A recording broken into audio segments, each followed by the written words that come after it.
Welcome to the baseball world of Joe Garagiola. This is World Series game number 3. Our show is brought to you by the B.F. Goodrich Tire Company. B.F. Goodrich, we're the other guys. I promised you a championship would be decided here tonight, and it will. Not between the Reds and the Red Sox, who are tied at 1 game apiece, but between these two men. This is the American League representative, Kurt Bevacqua, on your left, and the National League representative, Johnny Oates, on your right. Tonight, they will compete for a first prize of $1,000, plus $1,000 for his favorite charity in the Joe Garagiola Bazooka Big League Bubblegum Blowing Championship. You know, baseball tells us who is the home run king, who leads in earned runs, and a lot of other statistics. But who is baseball's #1 bubble blower? Well, we set out to learn who deserved that title. And the players competed against their teammates and later against players from opposing clubs. We wound up with the champion in each league. We had an official set of rules.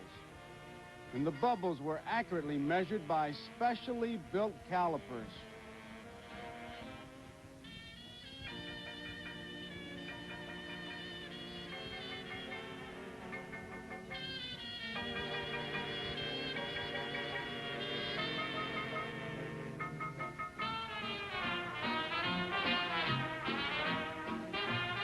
I talked to some players to find out how seriously they took the competition. Have you been working out? You have to ask guys on the ball club. I've been working out, I guess, about an hour a day the last week or so. What tells you you're ready? When the gum is bubbleable. When the gum is what? Bubbleable. Oh,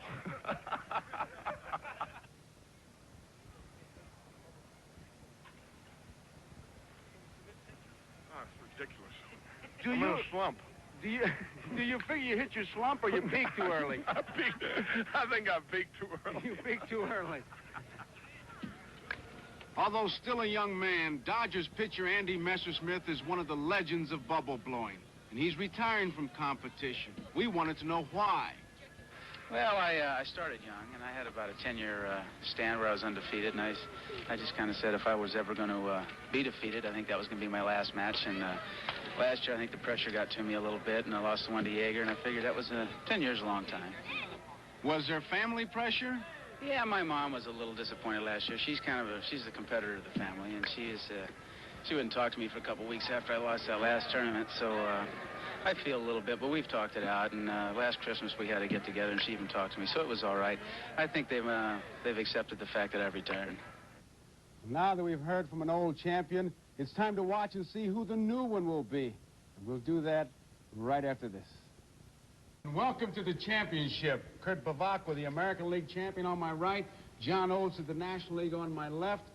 Dick Stella will be our umpire, but first to Kurt, has your life changed since you became champion?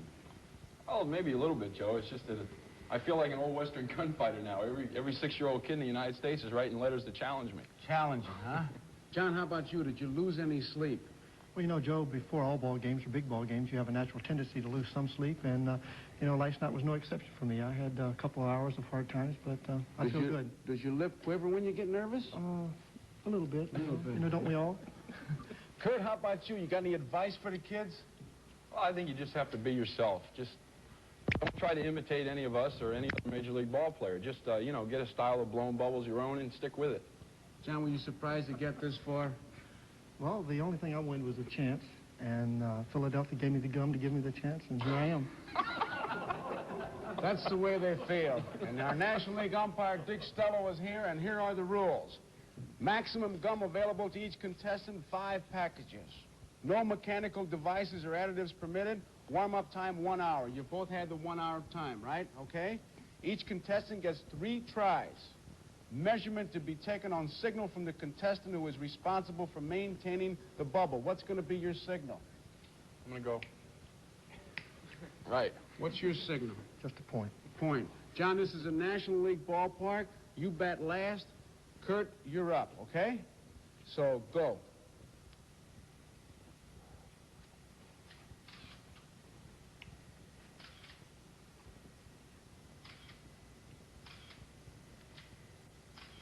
That's it. Don't get too close to break it.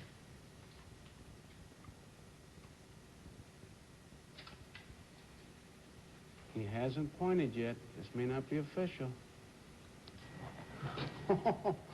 I don't know how that's staying there. He's got 3 holes in it.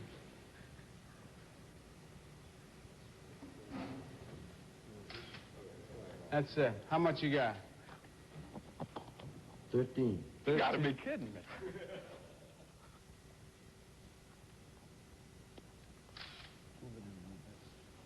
I'd say right about there. 13. 13, John. 13 for Bavacqua, 13 for Oates. 19s and 21s we're winning it. 18s. Hey, there's a lot more pressure here. Some people choke.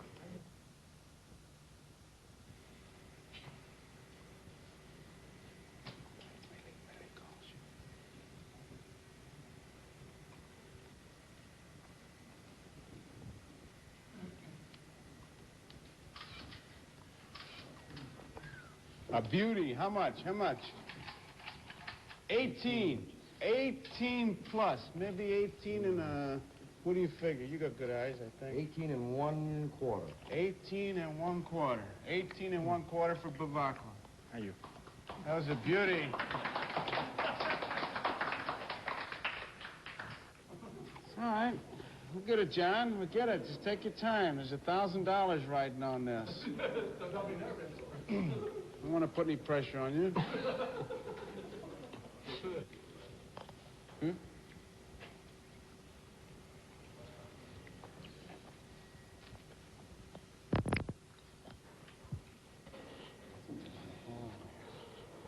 It's got a hole in it? Yeah, right by your chin. Gone now. Yeah. 13 and 1/4. 13 and 1/4. You had a hole right by the chin, John. Give us the official count. The official count? 13, 13 and 1/4. 13, 18 and 1/4. You got both of them right.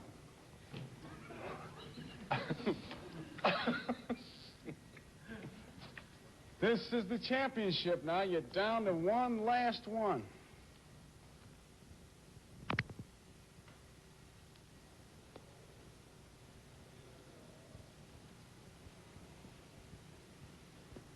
Oh, the pressure was building. Looked like a good one. Looked like a good one.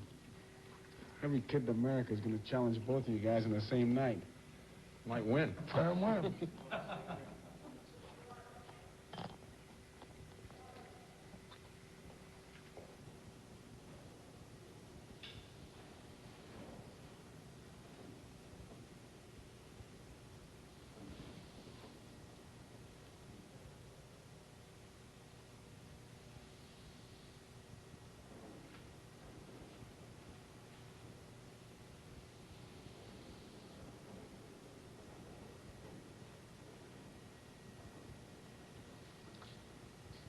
Might as well put it on it.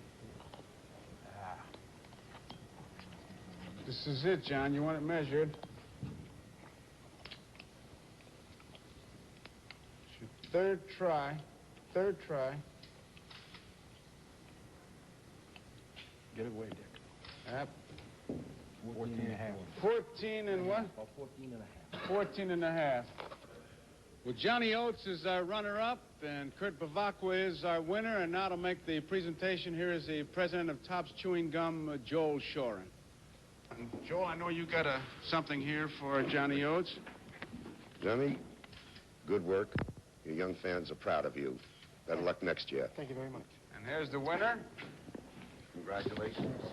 Young fans are proud of you. They've got something to follow. You had good new techniques. Thank you. Good new techniques. So you get $1,000 Bavacqua to your favorite charity, $1,000 for you, $500 to your favorite charity, and $500 for you. And Dick Stella, you get my heartfelt thanks. Thank you. As we get ready for Game 3, matching Cincinnati's Gary Nolan and Boston's Rick Wise, we welcome a new baseball champion. Here he is, the bubblegum blowing king, Kurt Bavacqua. And he's still chewing, and he's still blowing bubbles. Been going for 2 weeks now. That was the kind that I would really blow. He is the baseball bubblegum blowing king, And it's another part of baseball I know I would have had some trouble with. But I tell you, I'm not the only one. I'm going to show you some other people who had trouble. Watch this.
Ladies and gentlemen, we now direct your attention to Commissioner Kuhn's box, situated at the home plate side of the Reds dugout, where the ceremonial first pitch will be thrown out by the former general manager of the Cincinnati Reds and the president emeritus of the National League, Warren Giles.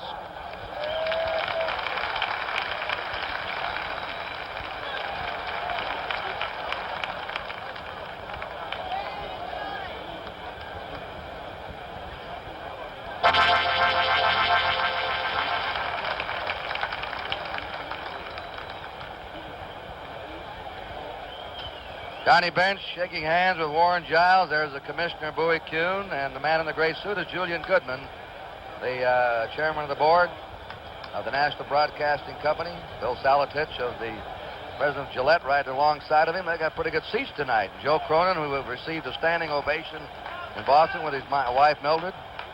I've seen that congressman with the plaid jacket. That's Mendel Davis of South Carolina. He was the captain of the Democratic team in the annual freshman game. And there's Hank Aaron, not a bad hitter.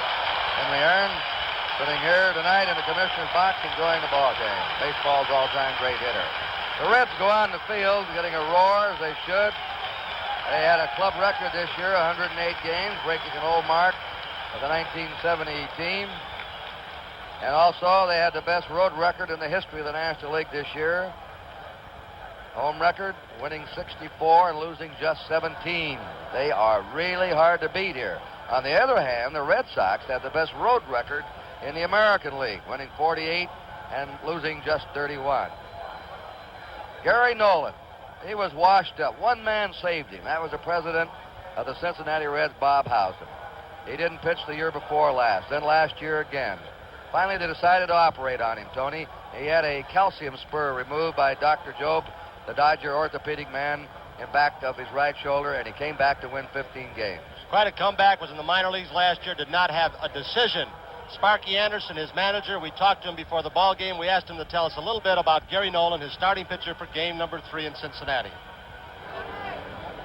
Well, Tony, let me tell you this here now. When I left Thousand Oaks on February 20th, I didn't even consider Gary on our roster. He wasn't even figured of one of the pitchers. He just came along as the spring went along. Larry Starr, Larry Shepard, and I would say Gary Nolan's courage brought him back. That is the whole answer in a nutshell. He will win 20 or more games for Cincinnati in 1976. In 1975, it's a great miracle. Gary Nolan this year won 15 and lost 9. He's still only 27 years old. He broke in as a youngster here. Was an amazing pitcher right from the start until the shoulder miseries got him. He is not a strikeout pitcher, but has outstanding control, Marty, right?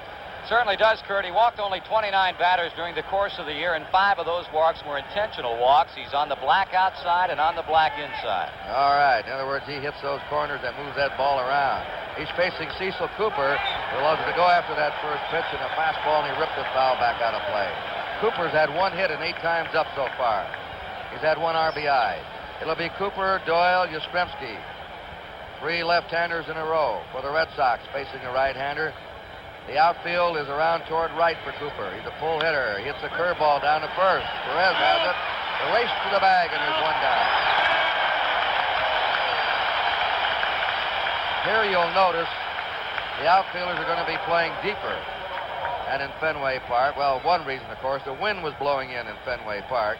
Here you have to play deeper because if the ball hits on a hop, it'll bounce over your head. And that's one of the dangers of this artificial surface. It's very hard, and the infielders play deeper, too. Also got to protect those alleys in the outfield, Kurt. Ball scoots out there, gets by, it could be a triple. Denny Doyle's had 3 hits in 7 times. He popped it foul back out of play. I think they've told him to go up there and hit that first pitch. This guy's around the plate. Don't get behind on him. And the first 2 batters for the Red Sox have been first ball hitters. 0-1 to Doyle. 1 out, nobody on. We're just underway. Yastrzemski's on deck, and then Carlton fifths. Nolan works with a fastball, a curve, a changeup. Ground ball to Perez. There he is again. Same play, same spot, 2 down. And both of them bounced out on curveballs. First 2 Red Sox. Nolan's the kind of pitcher, correct me if I'm wrong, Marty. He has a reputation as a breaking ball pitcher, and yet he gets a lot of hitters out with fastballs. He did that against Pittsburgh when he was overshadowed by Candelaria in that great performance. That's right, Tony, and looking back over the season, he may well have had his best fastball all year against the game that you mentioned in Pittsburgh. And yet he didn't get much credit because a youngster by the name of Candelaria struck out 14. Nolan allowed only 2 runs in that game. Yastrzemski hits a high hopper to Joe Morgan. It's going to be a quick 1, 2, 3 inning.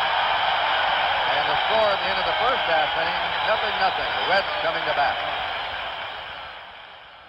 30-year-old Richard Charles Wise coming back this year to win 19 after winning only 3 last year.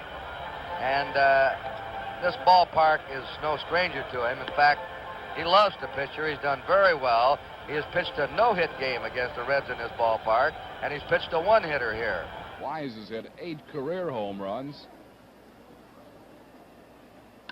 There's a well-hit ball, deep left field. That might go. It is a home run for Rick Wise, his 2nd of the game. Rose, as we've mentioned, one of the game's feared hitters. George Foster due to hit next. Here's the 3-2 pitch. Swing a line drive, he did it! Vukovic made the grab, Wise has done it! A no-hit, no-run game. Rose with a line drive to Vukovic, it's all over.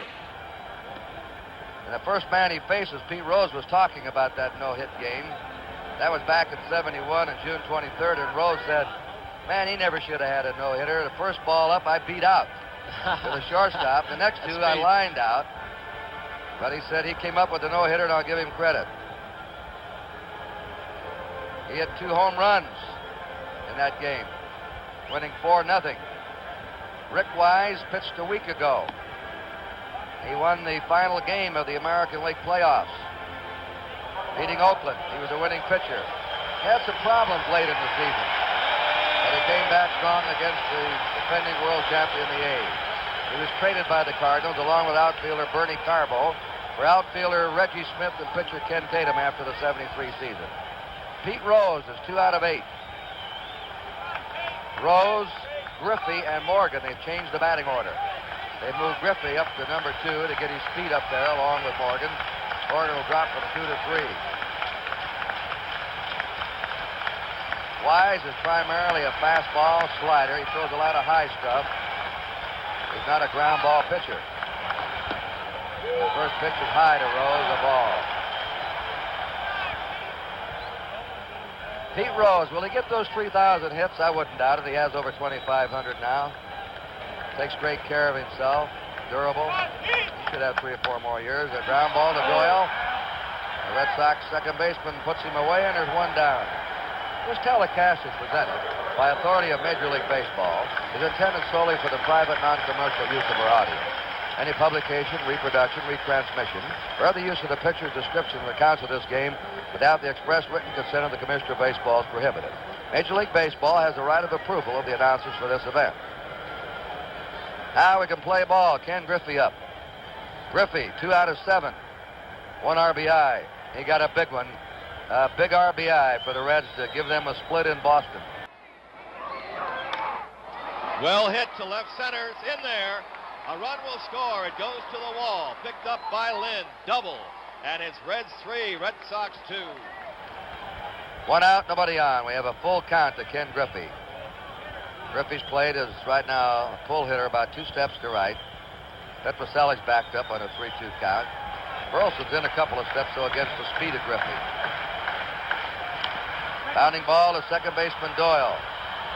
And we have 2 down. So the first 3 men up for the Red Sox all grounded out, and the first 2 men up for the Reds have bounced out.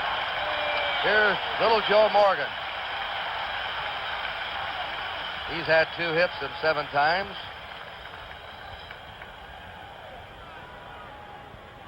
I think it's a tougher lineup with Morgan hitting third. Got more speed up on top, and also Morgan can knock in runs and take some heat off Perez and Bench behind him. There's a high fly into left center. Fred Lynn drifting back, waiting. 3 up, 3 down for Cincinnati. At the end of the first inning, it's 0-0.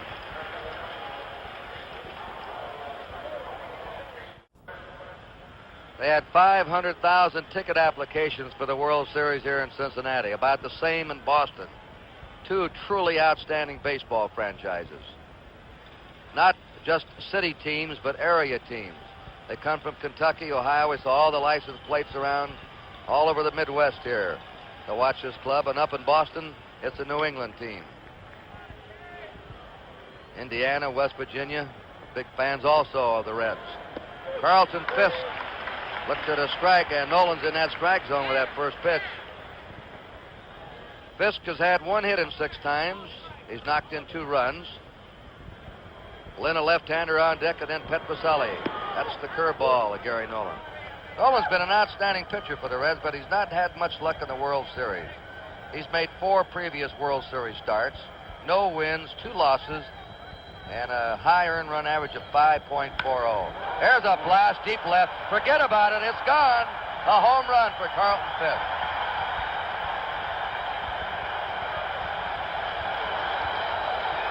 Well, they ought to have the green wall out there. Ooh, that was out of anywhere. Grand Canyon. He got every last bit of that one. Looked like a fastball inside part of the plate about belt high. They're jumping on him. They know he's got good control. Let's look at Fisk's swing again. Bench appeared to be signaling that he wanted the ball inside, maybe off the strike zone. Belt high, and he knew it's gone. Look at Fisk and Johnny look. Top of the second, Nolan pitches to Boston catcher Carlton Fisk. And there she goes. The first home run of this 1975 World Series. Here's Fred Lynn, who's had 2 hits in 8 times. They're still buzzing about that tremendous home run by Carlton Fisk, the first homer of this 75 series. Boston leading 1-0. A high fly by Lynn in the left center. Geronimo trotting in for it.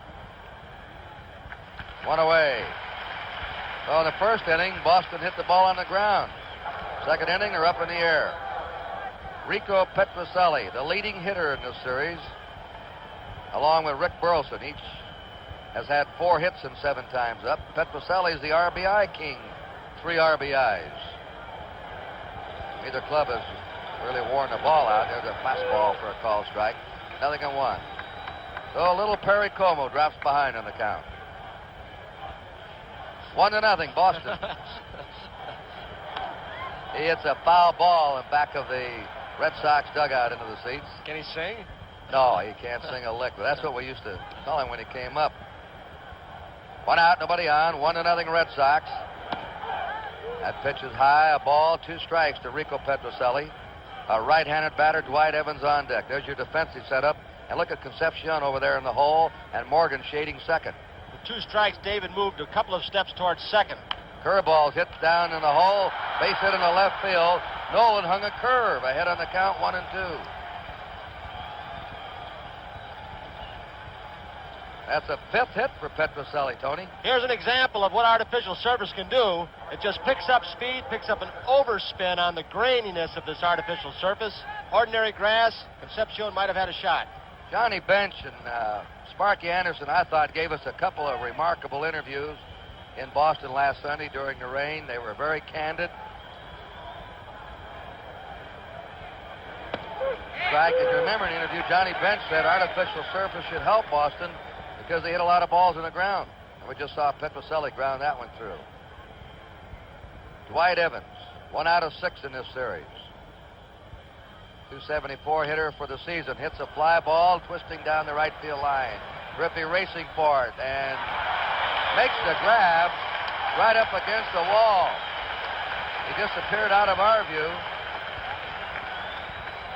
That's what Sparky was talking about, raw speed in his outfield. He thinks that Geronimo, and especially Griffey, has more than the Red Sox outfield. He had a long run. He was playing the right center field, which is where Evans hits on occasion. Fine play by Griffey as he gauged himself and that cushion out there. 2 outs. Petrocelli at first. Rick Burleston's had 4 hits, 7 times up. There's the changeup. It's beat to shortstop Concepcion. The flip to Morgan. Sides retired. 1 run, 2 hits, no errors, 1 left. At the end of an inning and a half, Boston 1, Cincinnati nothing. The umpire is assigned to Game 3 of the World Series. Larry Barnett is working the plate. Dick Stello at first. George Maloney of the American League at second. Satch Davison of the National League is the third base umpire. Art France of the American League covering the left field line. And Nick Colosi of the National League is on the right field line. 3 powerful right-handed batters come up for the Reds in the last of the second. Perez, Bench, and Foster. Perez looking for his first hit of this series. There's a drive into left center. Fred Lynn waiting. And we have 1 down. Johnny Bench, 2 hits and 8 times up. Bounding ball to Petrocelli. He'll have a deep throw. And it's there. Petrocelli's playing a marvelous third. 2 down. He made a stop in the 9th inning the other day. Looked like he had a pair of tweezers. And he's playing very deeply for Johnny Bench especially. And here's another adjustment that the infielders have to make. They play deeper, and they've got a longer throw. And Bench came close, half a step, almost beat it out. 2 outs. George Foster's had 3 hits in 8 times. He hit the ball in the nose in the first game. I think a couple of hits and lining out. Foster's played straight away and fairly deep. 300 season for him with 23 homers. High and away, a ball to George Foster. 3-2 count. Wise had a 3-2 count to Perez. He got Bench out. Now he runs it 3-2 to George Foster. But Dave Concepcion swinging a bat in the on-deck circle. And the Reds have their first base runner. Foster attempted only 3 steals all year, successful twice. Here's Concepcion coming up. He's had 1 hit in 8 times. Cooper plays off the bag a step on him, a holding step off the bag. There he goes. Here's the throw. It's there, and it's through. Foster's up, and he's on the way to third. Looks like the Reds are going to run any time now. And that was not a bad throw either. It looked like Doyle got over a little too late. I don't know if he was surprised by Foster going. And watch Foster. And watch how slowly Denny Doyle gets over. He took that a little bit on the run. The ball was right on the money. He could have short-hopped it.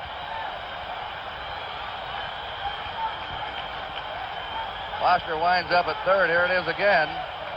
This throw is there in time. It appears here on the rerun. It's low. Looks like it might have partially hit the runner, too. An error's been charged on Carlton Fisk, which allowed Foster to go to third. Well, checking, they say, but I wouldn't think they'd charge Doyle an error in the dirt and everything with that one. Alan Ross shrugs his shoulders, as you never know. They have charged Carlton Fisk with an error. Throwing error. I beg to differ with the 3 official scores. Well, I don't... I thought it hit the runner on the rerun. Can't charge an error to the runner. The 2-2 delivery. There's a drive in the right field. Evans is over, and he has it. The side's retired. Evans getting a quick break on that one. No runs, no hits, 1 error, 1 left at the end of 2. 1-0 Boston. Some of the fans around the country have watched all the games of the World Series, and they've seen this Pat Darcy up early. Sparky Anderson, I asked him about it, Marty. He said, I like to have my long relief man up early, warming up in case the starter gets into trouble. He's ready to come on in, and also a starting pitcher may not have his stuff when he starts the ball game, and we want to be ready with somebody. Rick Wise, in a strange role, a batter. He used to be one of the best hitting pitchers in the National League. He hits a fly ball into left field. He's had a career total of 15 lifetime homers, and he flies out to Foster. That's the first time he's been at bat in the last 2 years with a strange situation. One league using a designated hitter and the other league not, and yet playing the World Series in the old conditions. 1 down. The Red Sox pitchers, by the way, the last month took 20 minutes of batting practice every day when they thought, they were in there or had a shot. Until then, they never took any batting practice during the regular season. Cecil Cooper up. He hits a high fly in the shallow left. Out goes Concepcion. On comes Foster. And we have 2 down. Foster one-hands everything.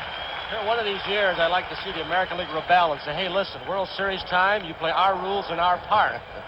What's going on here? Well, Tony, right now you're not running baseball. 2 down, nobody on. Denny Doyle up, grounded out. 1-0 on Carlton Fisk home run. That's the Red Sox story as they're leading in the 3rd. And Doyle pops it up. Bench points out to the 3rd baseman, Pete Rose. Pete squeezes it. 3 up, 3 down for the Red Sox. At the end of 2.5, Boston 1, Cincinnati 0. Packed and jammed Riverfront Stadium. We'll watch Cesar Geronimo lead off for Cincinnati in the last of the 3rd. Then the pitcher, Gary Nolan, to the top of the order for Pete Rose. Geronimo is looking for his first hit in postseason competition.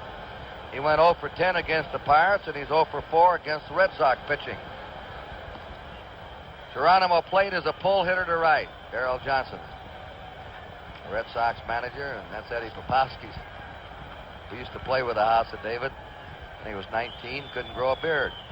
The pitch, bounding ball to Doyle. High hop to him on the artificial surface. 1 away. Imagine the New England fans who've never watched their club play too much in artificial surface, even when they're on the road in the American League, are amazing at these high hops. The second one, like a Wyoming jackrabbit. They get bigger and bigger with every hop. You can become a one-handed infielder on this because you get a true hop, although it's a faster hop. You don't have to get in front of every ball. All right, now you were an infielder. I want to ask you something in a minute. 1 down, nobody on. Gary Nolan up. Rick Wise's pitch is a strike. Nolan is a lifetime National League average as a batter, 147. How much does the change from grass to artificial surface bother you? Kurt, I had a chance to play exhibition games, the first 3 games in the Astrodome. We were coming north one year, and it is a grainy infield, and the ball picks up a topspin, and you think you're going to get in front of a ball, and the ball will scoot by you at times if you're not used to it. But you always get a true hop. The ball always bounds up to you, which means you can make a little bit better plays if you have to extend yourself. Never scoots. 1 out, nobody on. 2 balls and a strike to Gary Nolan. 1-0. Boston ahead. Last of the 3rd inning.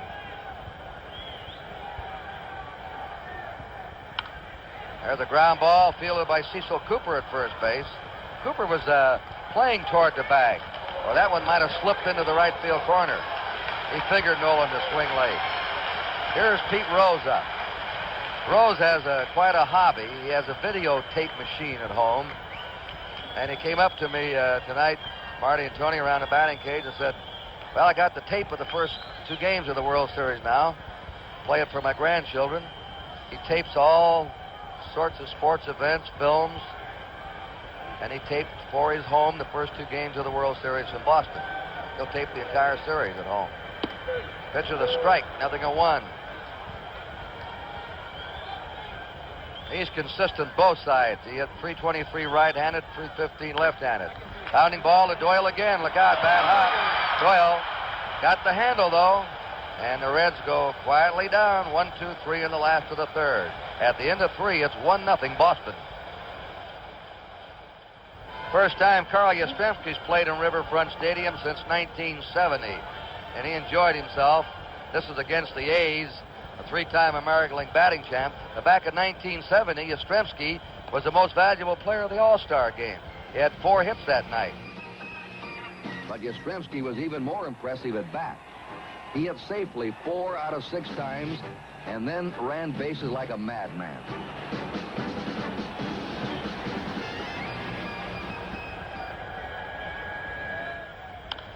Bounding ball to first baseman Perez. Tony again with an unassisted play, his 3rd of the game. And now we've had 5, 6 in a row go down before Gary Nolan. And here's the only man that scored tonight, Carlton Fisk, who pounded a home run to left field in the 2nd inning. That's been hit, 1-0. The Red Sox have had 2 hits, the Reds no hits. Red Sox have committed 1 error that hasn't hurt them so far. 1 ball, no strikes. Nolan behind, he didn't like that call. 2-0. He got behind Yastrzemski 2-0, but got him out. That count runs to 3-0 on Fisk. He's trying to keep the ball away from him.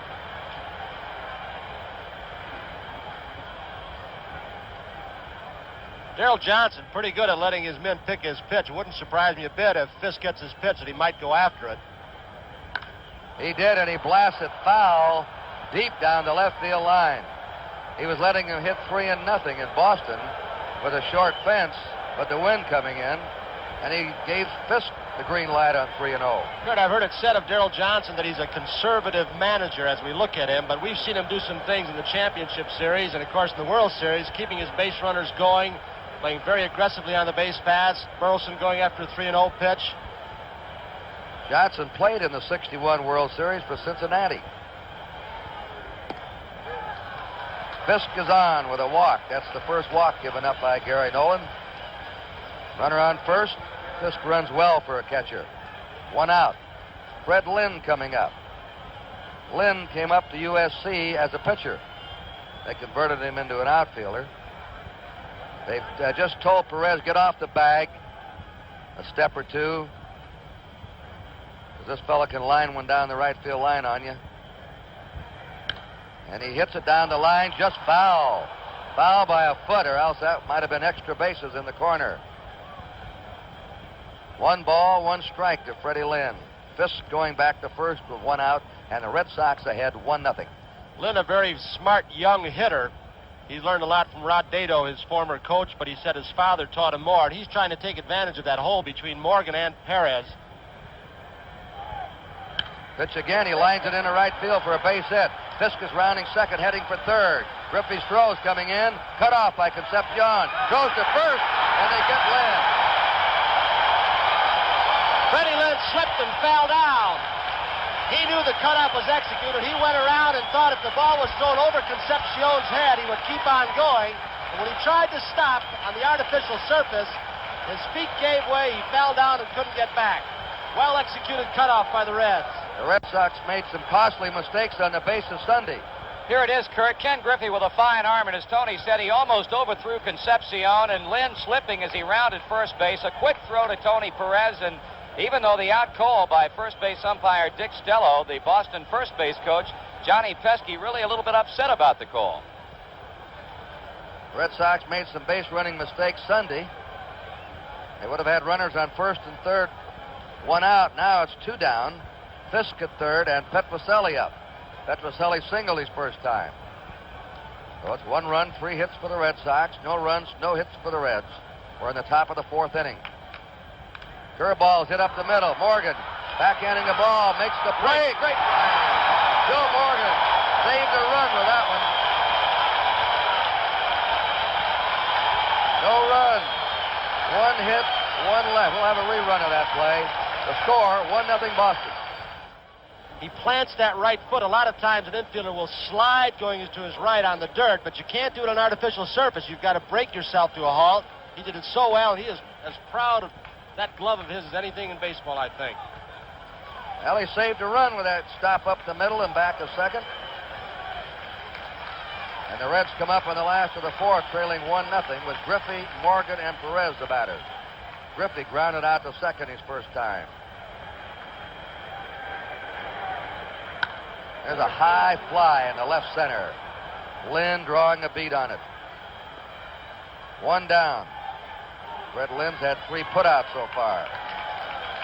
There's Darcy. He's been warming up every inning. Second, third, and fourth. Joe Morgan fly to center. Gets a hand from the Red fans for a sparkling play off the bat of Rico Petrocelli. A 1-2 pitch. There's a drive hit in the deep center. Back goes Lynn. He's plenty of room. And the rookie grabs it for his 4th putout of the game. He's a marvel the way he can take his eye completely off the ball, as so many great outfielders have been able to do, and he's got a chance to be a great outfielder, but he just takes his eye off completely, as you saw, picks the ball right back up in there. Well, some just can't do it and never learn. 2 balls and a strike to Tony Perez. 3-1 count. Now Wise asks for a new ball.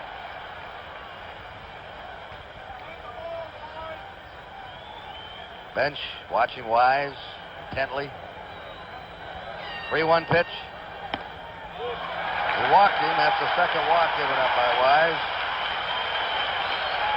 Here's Johnny Bench coming up. He grounded out to third in his first trip.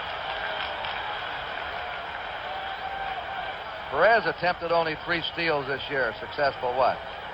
Foster attempted only 3, as we told you earlier, and he's already stolen a base in this game. Fiska's going out to the mound now to have a conference with Wise, and we wonder, with Wise getting a little wild high, if he's not reminding him about that follow-through to come on down through. They're back deep for Bench. He was drafted in the 2nd round when he was a teenager, and Bernie Carbo over the Red Sox was picked ahead of him by the Reds. A strike. 0-1 to Bench.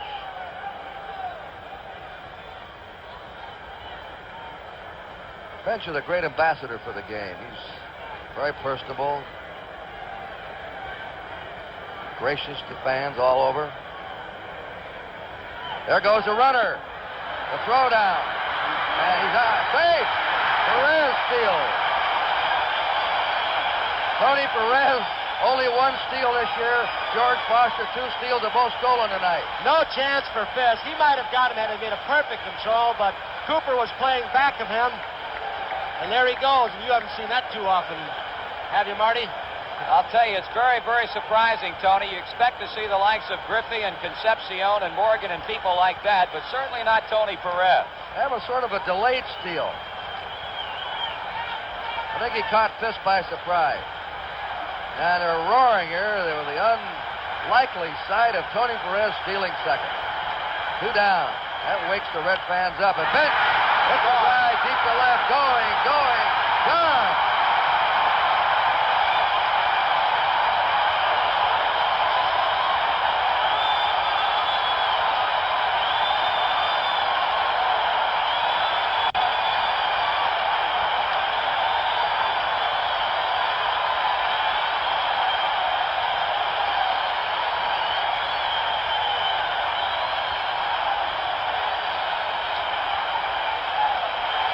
And you've got to wonder how much Wise's concentration was broken by the surprise steal from Tony Perez, but that does not detract from Johnny Bench being the kind of player he is. As we look at that dugout, he has been a man, Johnny Bench has, who has responded to pressure throughout his career. He's a man who creates excitement with a bat glove, and he even stole a few bases this year. That was the first hit for Cincinnati, and they have the lead, 2-1. Johnny Bench's 3rd World Series homer. He hit one in 71 and 72, and now in 75. And this all came after 2 out, nobody on, when Perez walked and stole second. And Bench hit that home run over the back wall off the facing of the bleachers. George Foster puts a foul ball in the seats for strike 1. Foster walked his first time. And the Reds have 2 runs, 1 hit. The Red Sox 1 run, 3 hits. Perez's steal seemed to wake everybody up here. They're sitting back quietly. Now they're still roaring. Ground ball to Petrocelli. His throw. Plenty of time. The Reds are gone, but they lead now with 2 runs, a hit, nobody left at the end of 4. Cincinnati 2 and Boston 1. And they're roaring here. They were the unlikely sight of Tony Perez stealing second. 2 down. That wakes the Red fans up. And Bench hits a drive deep to left. Going, gone.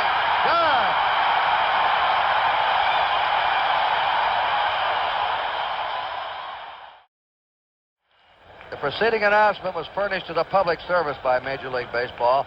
As we suspicion, there was more to that warming up down there every inning that was obvious.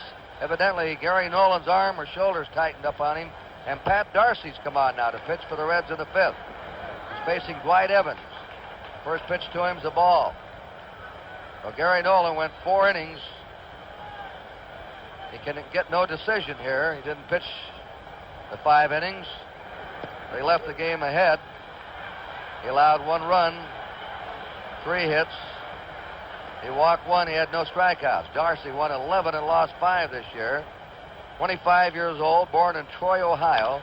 Lives in Tucson. A ground ball to Concepcion. Little flip throw, and Evans is out. 1 down in the 5th.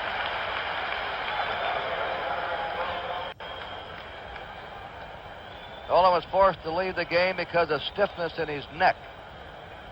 They've announced in the scoreboard.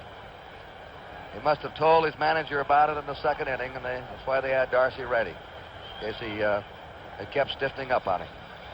Evidently, the spasm wouldn't release. Pitches in there for a strike to Burleson. Darcy had 22 starts in 27 games. He had a good year. Eastwood, Darcy, McEnany, they came up with 3 good young pitchers. Foul ball by Burleson. 0-2. They've tried to change Burleson. Look at the way he wraps that bat around his neck. They said he could not hit that way. They tried to change him in the minor leagues. His manager, Darrell Johnson, did. But he seems to get the fat part of the bat on the ball and had a fine year this year, driving in key runs. Red Sox have 1 out, nobody on. There's a ground ball in the hole to left field. And Rick Burleson has his 5th hit of the series. He and Petrocelli each have 5 hits now to lead the series in base hits. 1 out, Burleson at first, Rick Wise. Bounding ball hit slowly. Cut off by Rose, throws to second, gets the front man, Burleson. Rose actually was going backwards for that ball, toward the shortstop.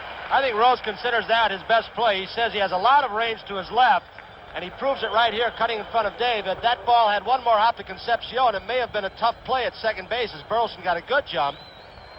Fine play by Pete. Rick Wise at first base. 2 down, and Cecil Cooper, the batter. He is grounded out and flied out. Cooper hits a hot shot to Joe Morgan. He boots it, picks it up, and measures it off in time. That shows a poised ball player in that play. No runs, a hit, 1 left. We've gone halfway in the score, 2-1, Cincinnati. Well, we've had a tight first half of this game. Home runs, Bench, 2-run homer, Fisk, a solo homer. It's 2-1. The Reds are leading. It's my pleasure now to turn the play-by-play microphone over to Marty Brenneman, who is the voice of the Cincinnati Reds, not only here in Cincinnati, but how many stations throughout this area, Marty? Over 100, Kurt.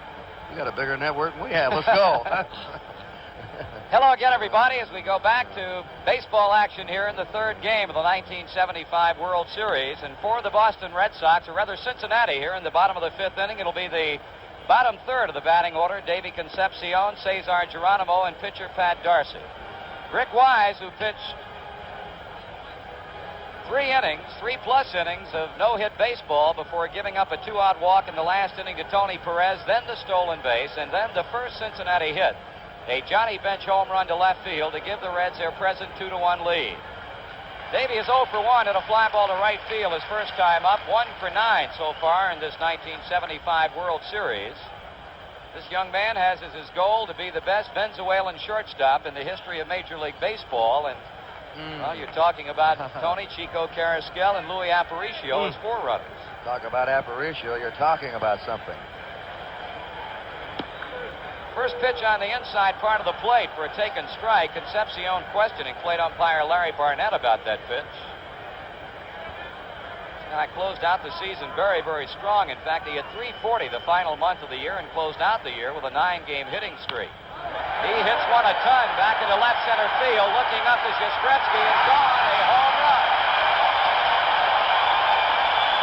David Concepcion taking the grand tour as he takes Rick Wise downtown with a shot to left center field, and, well, the Reds go out in front 3-1. No matter what happens the rest of this ball game, win or lose, the headlines in the Venezuelan papers are going to be Concepcion, and that's front page. That's what happened in the championship series when he homered against Pittsburgh. You mentioned those two names, Carrascal and Aparicio, played against both Marty and Kurt. Concepcion has more all-round ability than either of them. All round. For the bat and the glove you're talking about. Here's Cesar Geronimo now as Concepcion homers to begin the 5th inning for Cincinnati, and we have activity underway in the Boston Red Sox bullpen as a right-hander and a left-hander gets up to begin throwing. Geronimo bounced out to second his first time. He is ahead of the count at 2 balls and no strikes. Right-hander Reggie Cleveland, left-hander Jim Burton. So Darrell Johnson has seen Rick Wise give up a pair of long ones. One by Bench in the last inning with a man on, and now by Concepcion. The only 2 Cincinnati base hits up to this point have been home runs. There's a call strike.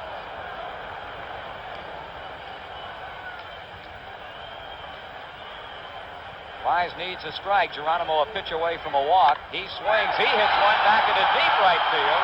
Going back is Evans, and it's out of here.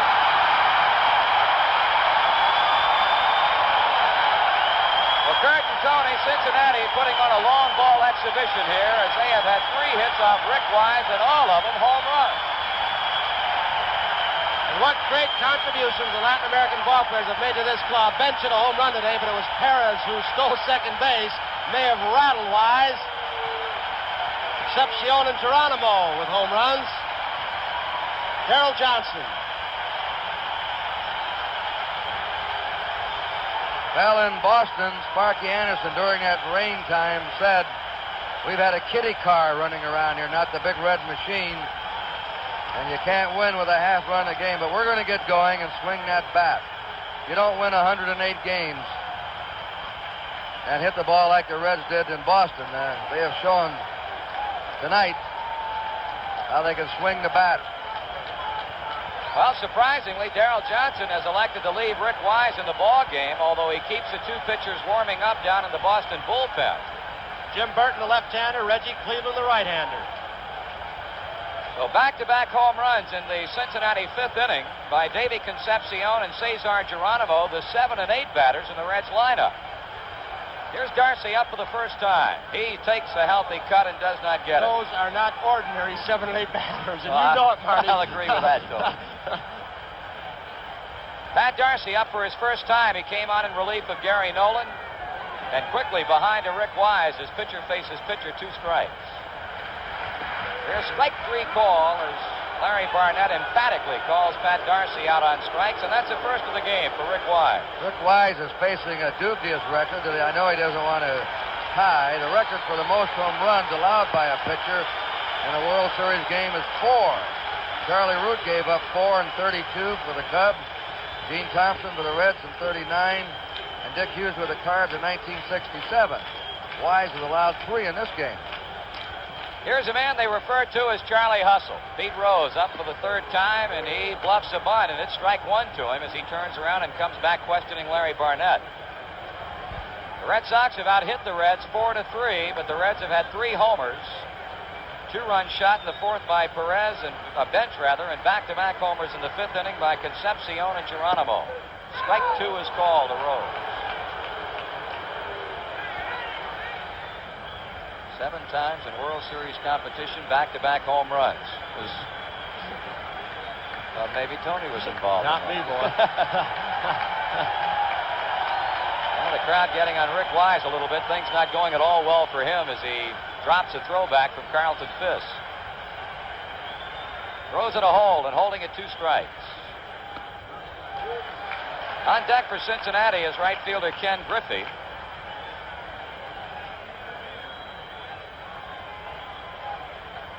ball and 2 strikes on the waiting Rose. That one is hit hard into right center. Lynn racing back, still on the run. He cannot play it. Rose coming to second as Dwight Evans picks up the ball, and Rose will go in standing up with a 3-base hit. Well, the extra base hits are ringing out off the bats of the Cincinnati Reds. And we saw what Sparky Anderson prophesied. He said if they play shallow like they did in Fenway, they're going to get hurt. The ball was hit very hard, a line drive, and watch Charlie Hustle, as you just called him, hustle right from home plate. He hit the ball very well, Tony, and as you pointed out, you simply cannot play shallow in this ballpark. Freddie Lynn playing shallow, and a deep blast to center by Pete Rose, and actually a stand-up 3-base hit for him. Well, Darrell Johnson is back to the Riverfront Stadium mound for the second time in the inning, and that means that is going to be all for Rick Wise. The left-hander Jim Burton is going to come on out of the Red Sox bullpen as he makes a slow walk from the visitors' bullpen here at Riverfront Stadium along the left field line. So there's a break in the action here at Cincinnati. The score, the Reds 4, the Boston Red Sox 1. New pitcher on the mound for the Boston Red Sox, and he's a left-hander, Tony. Jim Burton on in relief of Rick Wise. Pretty much of a power pitcher. He throws a lot of fastballs. His fastball will tail into the left-handed hitters. He gets it down low, it'll sink. There was his curveball, that delivery. Doesn't change speeds too often. Give you a good shot of this one as he's warming up for the curve. If he can keep it in that spot when the hitter steps up to the plate. Pretty good pitch. How about 4 hits, 3 homers, and a triple? Not a bad slugging percentage, Kurt. Oh. Now the Boston infield comes in with the Reds having already struck for 2 runs on back-to-back home runs. Pete Rose at third base with a triple, and there you see Ken Griffey stepping in to try and get Rose in with a 5th Cincinnati run. Left-hander against left-hander. And the fastball is up high. Here's a 1-0 delivery, and that's high and outside. And he takes a strike at the letters from the left-hander Burton. 2-1. Rose taking his edge off the bag at third, and Griffey takes it high and inside as he backpedals away from the plate. Burton with a pitch, and Griffey is on with a walk.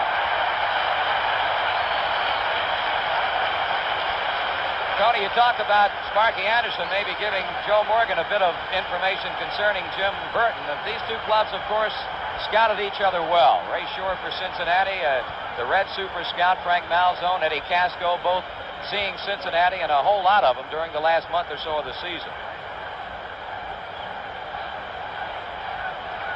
Joe Morgan standing in a run-producing situation. He's had a couple of hits and 9 times in this series, but 0 for 2 tonight, with consecutive fly balls to center field. Petrocelli playing about even with a bag and well off the line at third. Burleson and the second baseman Doyle a double play depth. Here's a throw to first base. Griffey not taking much of a lead to speak of.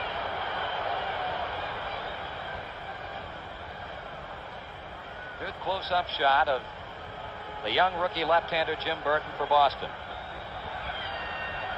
Morgan with a fly ball into straightaway center field. Now Rose tagging at third. Here's Lynn coming in to make the catch. Here's a throw to the plate, and it will not be in time. The Reds go out in front 5-1.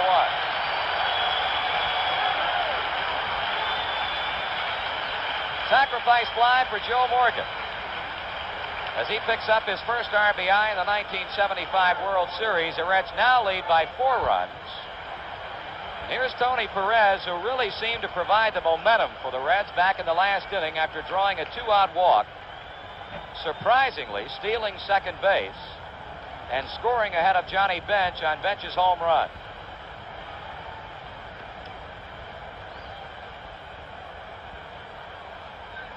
Now's the time to watch Ken Griffey with 2 outs. He wants to get in scoring position.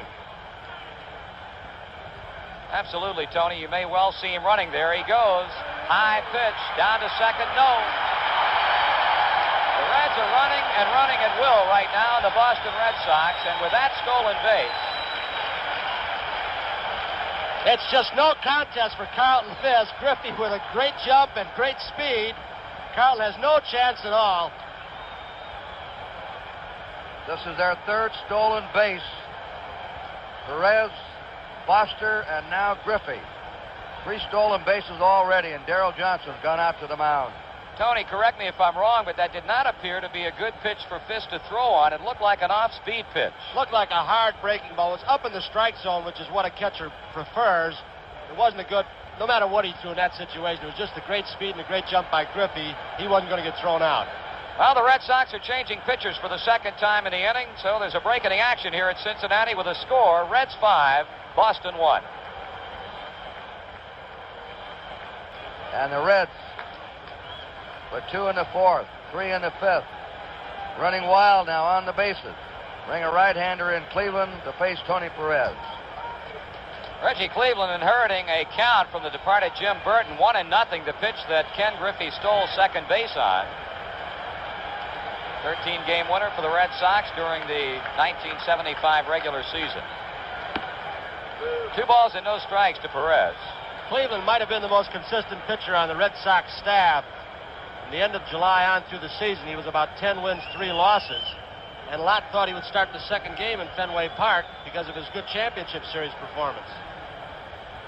Cleveland checking Griffey at second. Perez with a swing and a miss. It's 2 balls and 1 strike. The reason he didn't was because of what we saw here today, or tonight, and that is Wise, a high ball pitcher. They wanted a ground ball pitcher at Fenway. Wanted Wise to pitch in a bigger ballpark. Wise started the second playoff game against the Oakland A's, did not get a decision. He's come back to get the count even against Perez at 2-2. That's all for Tony Perez, and that's all for Cincinnati. A big inning, 3 runs across for the Reds here in the 5th. In the 4th, starter Rick Wise against Johnny Bench. 2-run homer. The next inning, back-to-back home runs by Concepcion and Cesar Geronimo. And these were followed by a triple by Pete Rose.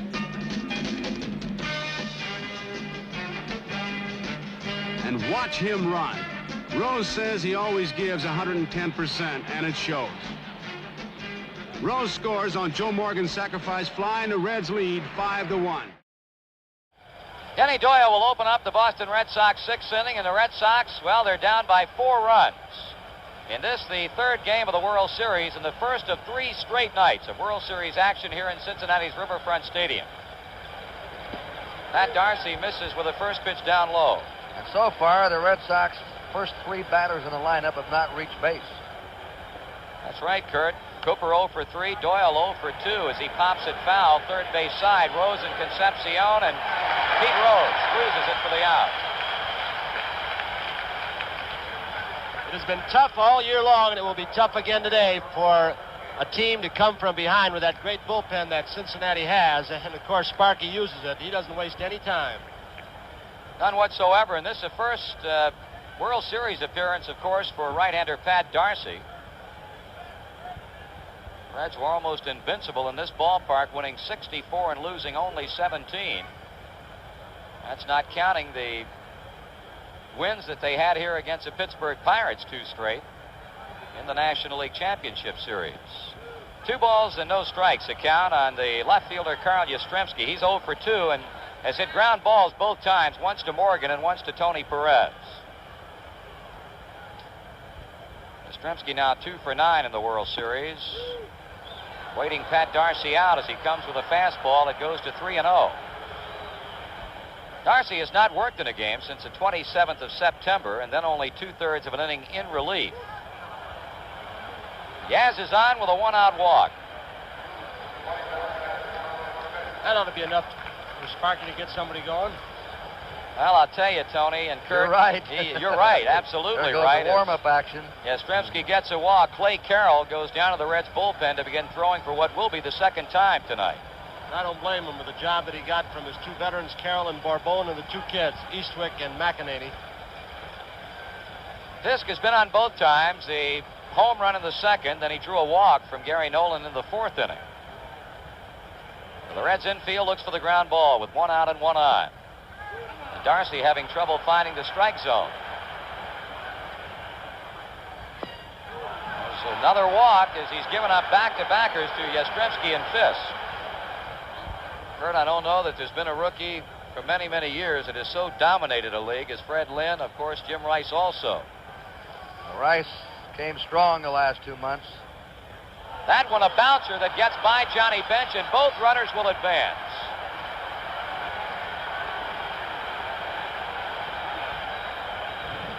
He scored a wild pitch.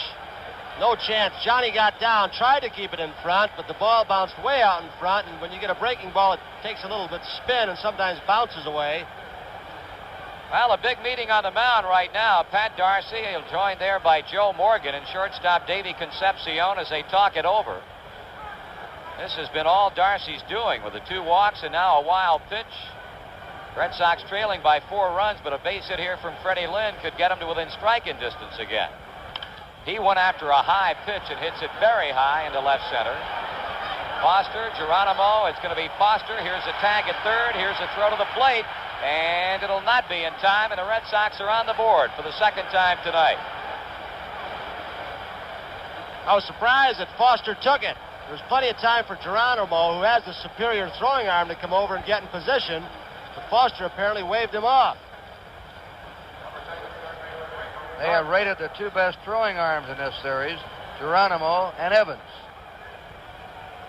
Tony, the point you just made, I would imagine, you could look inside the head of Sparky Anderson. He's not too pleased with the fact that Foster caught that ball in left field for the very reason that you pointed out. I don't think Joe Morgan was either. He was looking out there from behind the pitching mound after it happened. Fisk remaining at second base.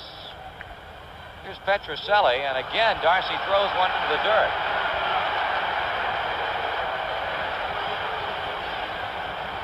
Here's just another one of the things Bench does so well, is this, and he blocks in the dirt. We've seen him scoop up a ball in a key situation in game number 2, first and third, nobody out, and a throw from Concepcion. Darcy continuing to pitch from behind the Boston hitters. It's 2 balls and no strikes to Petrocelli. How about that play made on the bunt at Fenway Park? Looked like a big cat out there that time. 2-0 pitch. Right back to Billingham. He's going to go to second for Warner. Coming to the plate. They may have a rundown. They do. Bad running by the Red Sox. Bench tags him out, and I'm telling you, they came within an eyelash of a triple play. Good bunt. Bench. What a play! Beautiful play by Johnny Bench.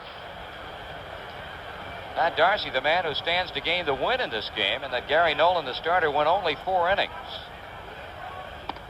3 balls and a strike as he misses high with a fastball. Both bullpens are busy here in the Boston 6th inning. We got a look at third base coach Don Zimmer shouting out to the runner at second, Fisk. Here's a bouncing ball charging Concepcion. And that's all for the Red Sox in the 6th inning. They get a run, no hits, a man left on. After 5.5 innings of play in Cincinnati, it's the Reds 5 and the Red Sox 2. Well, a lovely young lady right down there, as you see, and that's Mrs. Vicky Chesser Bench. Young South Carolina lady married to the Reds catcher Johnny Bench. That's her mom to her left and her dad to her right as they watch the action here. And she's got to be a very happy young lady now, and that her husband hit a 4th inning home run that put the Reds out in front. And it's Johnny Bench leading off the bottom of the 6th inning for Cincinnati. 5 runs on 4 hits for Cincinnati. They've certainly made the most of their base hits. And swings and misses at a pitch out away from him. Reggie Cleveland has a very important job now. Any middleman coming in with his team behind, he has to check that other club, can allow nothing more, and enable his club to try and creep back into the ballgame. Bench with a foul ball off the very tip end of the bat, so he's behind at Cleveland. 1 ball and 2 strikes as Johnny Bench leads off the 6th with George Foster on deck. Johnny Bench, a dead pull hitter. Count even at 2-2. He had 1 home run during the regular season the other way, and I'll tell you, it was a real shocker to the fans here at Riverfront Stadium. Tony and I saw him hit one here against Pittsburgh in the 5th game in 72 to the opposite field. Now Cleveland has chalked up his 2nd strikeout. He fanned Perez to end the 5th, and now KO's Johnny Bench to begin the 6th inning.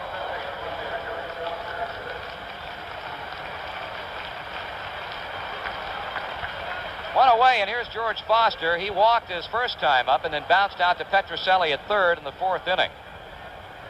Mentioned earlier the fact that the back-to-back Reds home runs in the 5th inning was the 7th time in World Series history that's been pulled off. But an interesting side note, it's a first ever by a National League club. The 6th time the American Leaguers have hit back-to-backers, first time by the National League. Here's a very high fly ball. Tracking it, the veteran Carl Yastrzemski.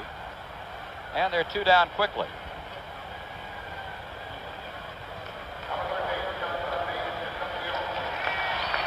Davy Concepcion now with 2 away and the base is empty for Cincinnati. Getting an especially big hand by the Reds crowds at Riverfront. He hit a home run leading off the 5th.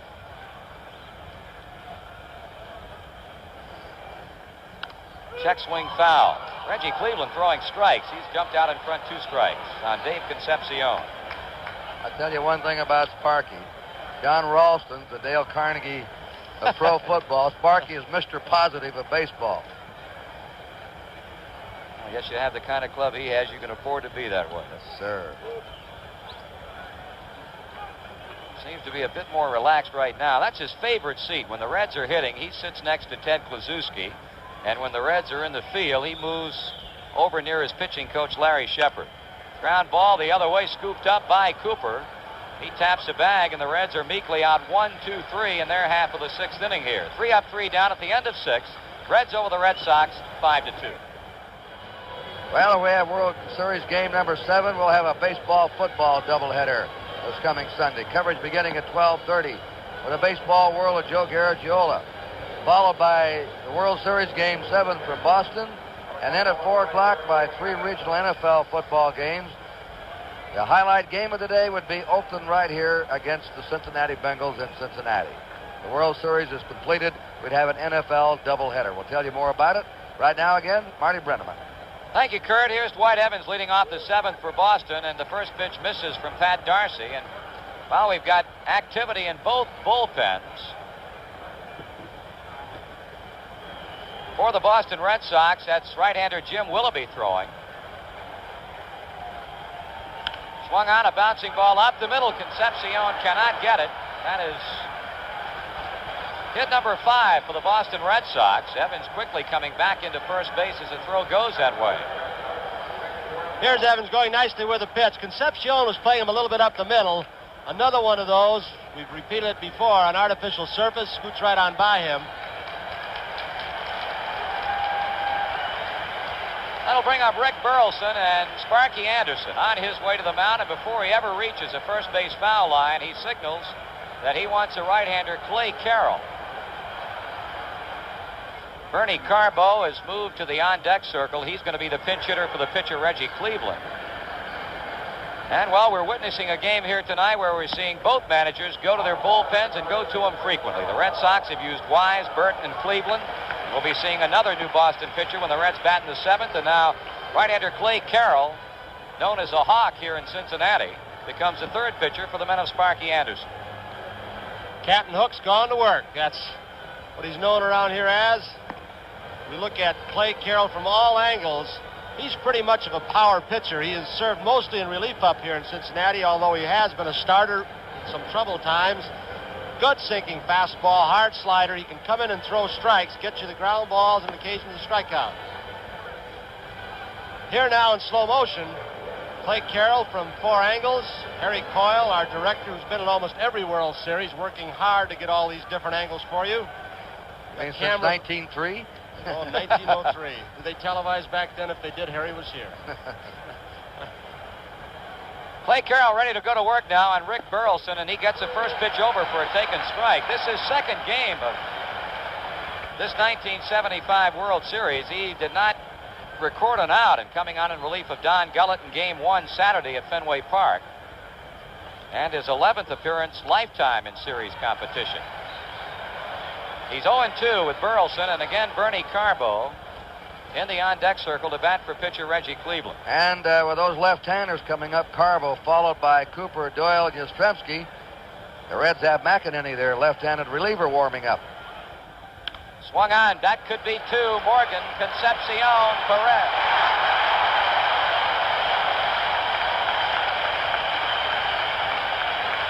And that is a highly underrated part of this total team the Cincinnati Reds have.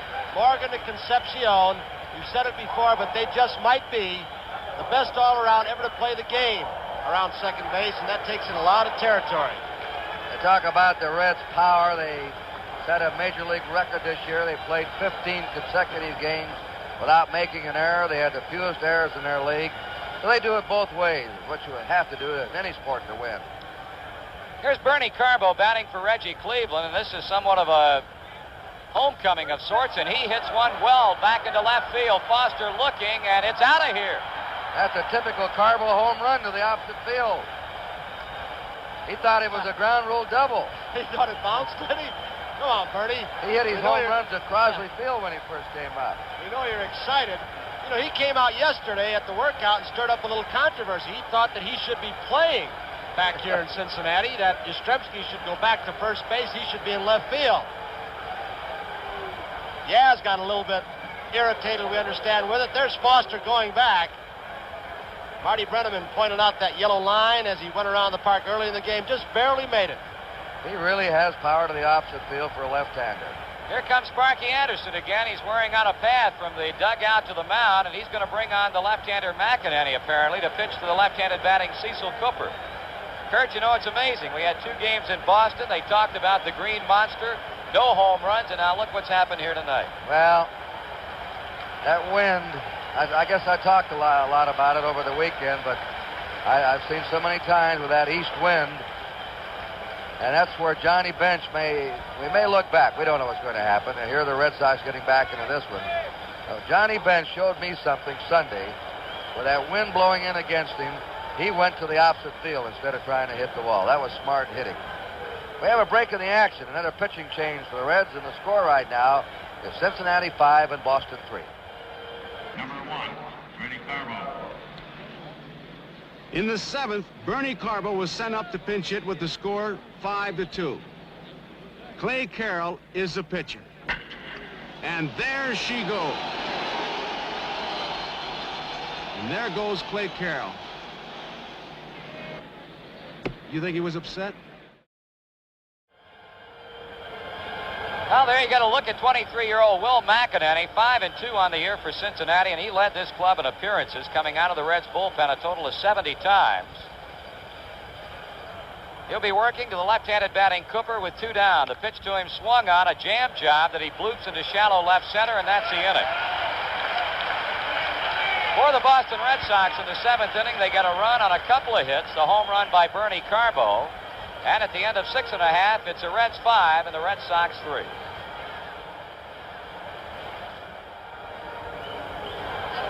Another pitcher on for the Boston Red Sox as the Reds come calling in the 7th inning, and it's going to be right-hander Jim Willoughby. Willoughby spent some time in the National League. He had a great streak where in about 12 or 14 appearances in relief, he figured in a lot of big decisions, something like 12 of them saves or wins. But Darrell Johnson called Tulsa, Oklahoma, where Willoughby was pitching, talked to an old friend, Ken Boyer, said, if you got somebody down there who can help us, you owe us a player from the deal they had made. And Boyer said, well, we've got a guy here who's pitched some games starting, has gotten 20 ground ball outs. Darrell Johnson said, that's what I need, a man who can come in, get a right-handed hitter out and get me the double play, and he sent Jim Willoughby. Going to be facing 8, 9, and 1 in the Cincinnati half of the 7th inning. Geronimo, who had the back end of those back-to-back home runs for the Reds in the 5th inning. Concepcion led it off with a home run to left center, and then Geronimo played long ball to right. There's a fly ball hit well to center field, but that, of course, the deepest part of the park, and Lynn has no trouble with it. Kurt, you saw Joe DiMaggio, Dominic DiMaggio. They always talk about Joe gliding back. We just saw Freddie Lynn glide back. What kind of comparison is there? Well, I saw Joe DiMaggio, in the twilight of his career when he was 32, 33 years old. You could see that fluid grace still there, but not the way it was when he was a young player. Lynn is deceptive like Joe, though. He sort of glides after the ball, long stride.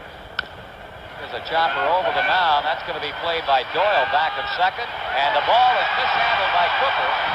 Appeared to be a throw down in the dirt from Denny Doyle, and Cooper could not make the pickup. And they're trying to win the 3rd World Series game. They go to work early here, Kurt. They sure do.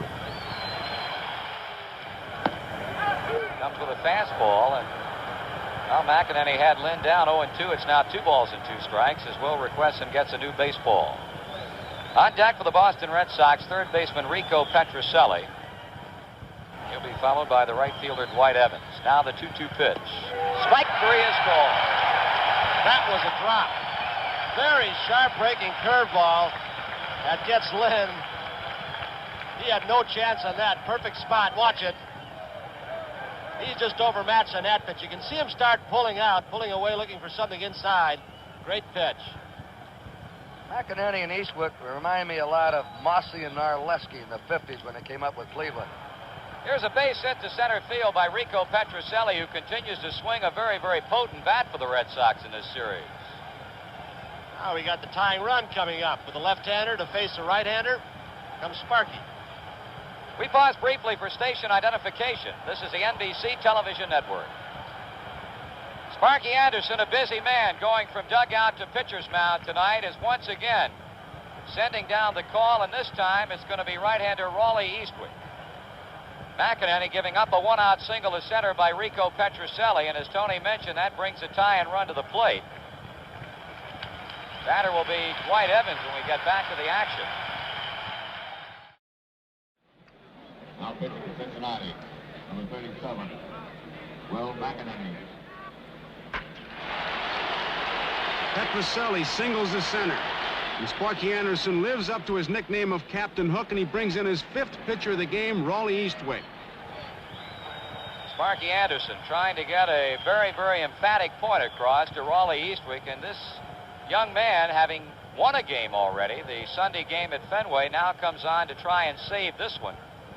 And, well, rightly so as far as the Reds are concerned, because as Kurt and Tony pointed out earlier tonight, it has been McEnany and it has been this young man from Haddonfield, New Jersey, who have proven to be the salvation for this Reds bullpen. And in the Red Sox dugout are mostly right-handed batters to pinch hit. Doug Griffin, Bob Hayes. They do have one left-hander, Rick Miller, Juan Beniquez. Sparky Anderson doesn't miss many chicks. As he talked to Eastwick after he left the mound, he looked over to Tony Perez, say, play behind the runner at first. He looked out to his outfield and motioned them to play a little deeper to prevent an extra base hit to keep that tying run out of scoring position. Eastwick, I think, primarily a power pitcher, slider and fastball. Petrocelli at first. The man at the plate is Dwight Evans, and he represents the tying run. It's 5-3 Reds, as Boston now has out-hit Cincinnati 7-5, and Pedro Bourbon, a right-hander, picks up where Eastwick left off. Evans 1 for 3. Pitch. That's low a ball. There's Bourbon. Sparky's got a pitcher for every batter. I'll tell you, he's used just about everybody with the exception of Bourbon, Kurt. Fred Norman expected to be utilized as a reliever in the series, but he has not thrown tonight. Here's a fly ball hit into left field. Foster back on the warning track, and he will not get it. It's a home run in a tie ball game. Raleigh Eastwick has just given up a game-tying ninth-inning home run to Dwight Evans. As the Red Sox dugout erupts, they have tied it up at 5-all. And we've just had an all-time World Series record tied. 6 home runs, 3 by each team tonight. The Red Sox made quite a comeback. Cleveland and Willoughby kept them in the ball game with their relief pitching. They were trailing 5-1, and now they've tied it. Evans wasn't sure. He ran hard all the way to first base. It was hit so high, and after he hit the bag, what a jump from jubilation he gave. Now it's Rick Burleson at the plate. 1 hit and 3 times up, a ball to him. Boston dugout just now settling down as they welcomed Evans in. 1 ball and 1 strike as Eastwick comes with fire to the Boston shortstop.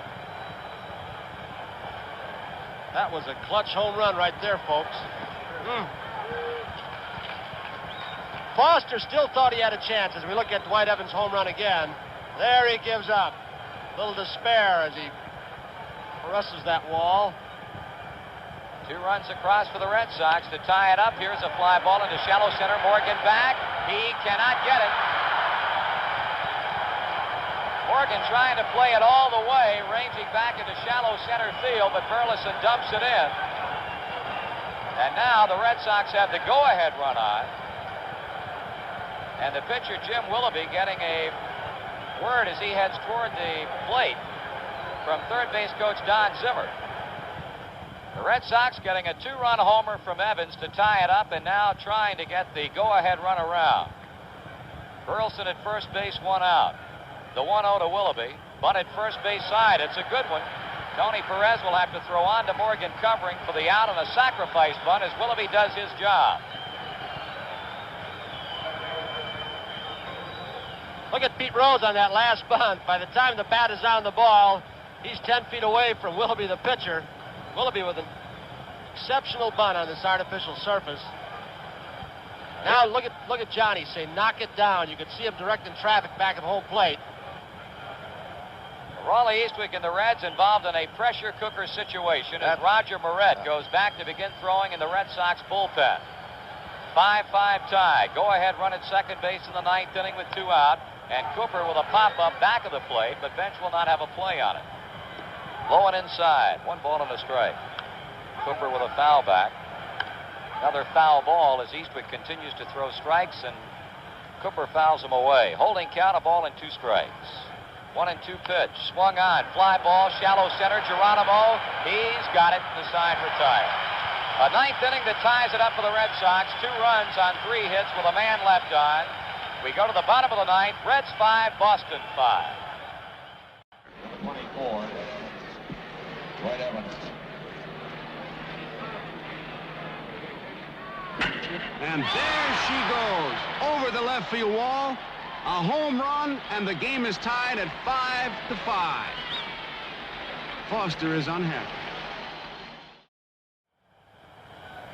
Well, we're into sudden death. The bottom of the 9th inning in a 5-5 ball game, and Jim Willoughby, who has pitched outstanding ball in relief for Boston. In fact, the Reds over the last 3 innings have had only 1 hit, and that came from, of all people, Will McInerney, an infield hit off of Willoughby in the 7th inning. The Red Sox have Drago, a right-hander, a fastball pitcher. Moret has an outstanding arm. He's a left-hander. And here's Johnny Bench to lead it off.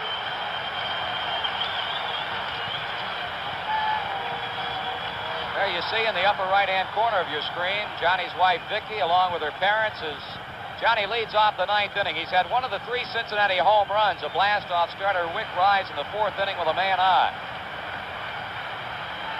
Willoughby delivers, Bench swings, and he misses.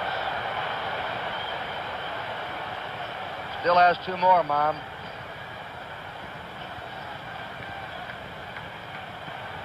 Nobody throwing in the Cincinnati bullpen. As Kurt mentioned, 2 working for Boston. Here's a bouncing ball foul off the third baseline. The Cincinnati bullpen that has been so ballyhooed in this World Series, but I'll tell you, Boston's bullpen has simply been outstanding tonight.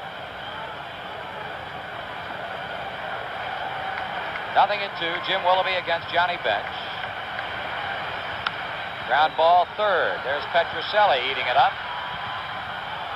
I'll tell you, he's been amazing in this series. He's done it all with a bat, with a glove. He has an inner ear problem, and he almost has threatened to retire. He's been ill the last month, but he looks like he's 22 years old the way he's played in this series. That was a tougher play than it looked because he was right on the line protecting against the double. Had a long way to go to his left. That ball hit that area you described earlier, right around that seam near the dirt part.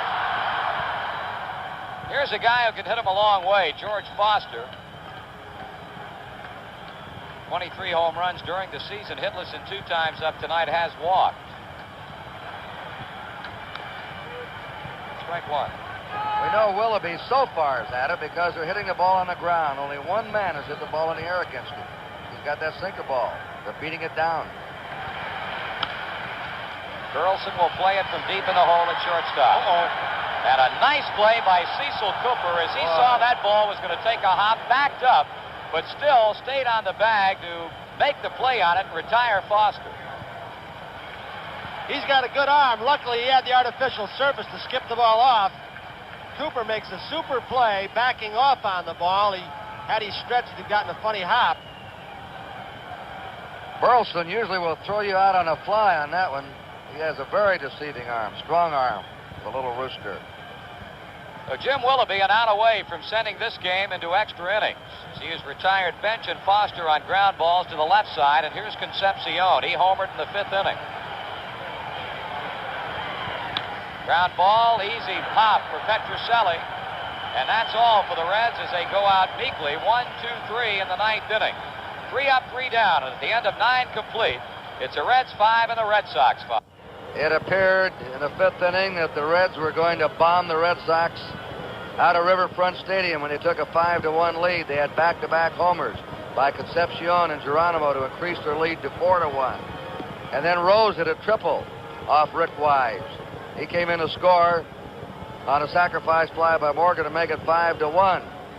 And then what a superlative job, Reggie Cleveland. He retired 4 in a row, middle innings. Willoughby has allowed only one man to reach base the last 3 innings. They kept the Red Sox in it by checking the Reds completely, and the Red Sox went to work with a run in the 6th, a run in the 7th, and a 2-run homer by Dwight Evans in the 9th to tie it. So we're going to the 10th inning. 5 runs, 9 hits, 1 error for the Red Sox. 5 runs, 5 hits, no errors for the Reds. Doyle, Yastrzemski, and Fisk facing Raleigh Eastwood. To strike to Doyle, who's gone hitless in 4 times. Cooper, at the top of the order, went hitless in 5. 0 for 9, the number 1 and 2 men in the Red Sox lineup. Yet they still tied this game. Strike 2.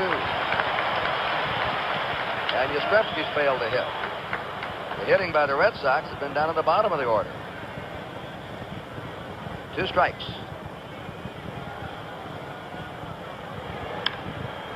Foul ball into the seats down the left field line. 1 ball, 2 strikes. Doyle leading off the 10th. Ooh, that was just outside. 2 balls, 2 strikes. Bench thought they had the corner.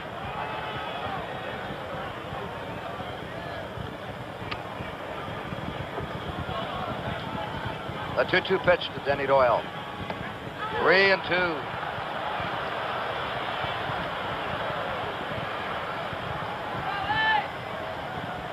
Perez right on top of that first baseline. Down at first. The 3-2 delivery. Bounding ball up the middle, over for Morgan. No play. He wisely held on to it. He wasn't going to take any chance of a bad throw, an off-balance throw. And Doyle battled back from a 2-strike count. That's the 10th hit for the Red Sox. Watch Morgan give way. He knows that Concepcion is the only one who has a chance to make a play. He just backed off. David, with exceptional speed, just couldn't get it on the high hopper on the artificial surface. The Red Sox have out-hit the Reds double now, 10-5. Of the 5 Red hits, 3 have been homers and 1 triple. Yastrzemski grounded out twice, walked and struck out. And Bourbon goes to work in the Cincinnati bullpen. High to Yastrzemski. A right-hander's on deck, Carlton Fisk.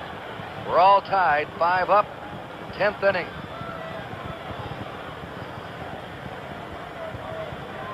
You never know, do you? The Reds did it in Boston in the 9th. Now the Red Sox battle back tonight here when they look like they're out of it. Ball 2 to Yastrzemski. And the Cincinnati crowd is very uneasy right now. The 2-0 pitch to Yastrzemski. He hits a drive into deep center, way back. Geronimo right up against the wall. A couple of feet higher, and the Reds were in real trouble. Geronimo gauged that one perfectly. Yastrzemski got his pitch, and he really leaned into it. Here's Geronimo displaying a great knowledge of his home park, going back very nicely, knowing when he hit that warning track, when he had to jump. He is a superlative center fielder, and I guess for a number of years, boys, we're going to hear who's better. Geronimo, Lynn, throwing a few others too, I guess. Carlton Fisk homered in a second, nobody on. Walked twice, grounded out, bench to Perez. He's 1 out of 2 officially. 1 down, Doyle at first. We see it again, the catch by Geronimo, and as Tony says, he knows this ballpark like he knows the palm of his hand. He knew how much room he had. He made a little leap at the last second to bring it down, and The thing about this man is that he does things so effortlessly that a lot of people feel like he does not get the credit he deserves. The 1-0 pitch. A strike, a fastball. The Carlton Fisk, 1-1. Fred Lynn is on deck for the Red Sox. Geronimo is playing Fisk straight away. Foster's more toward the line, and Morgan is shading second. 2 balls and a strike to Carlton Fisk. That's Geronimo. A lot of clubs in the American League will play Fisk over more toward left center field, so maybe they're going to try and keep the ball away, get him to hit the ball to center field. The 2-1 pitch. Runner going. Hit and run on. Bounded to Morgan. Tag. Throw. Double play.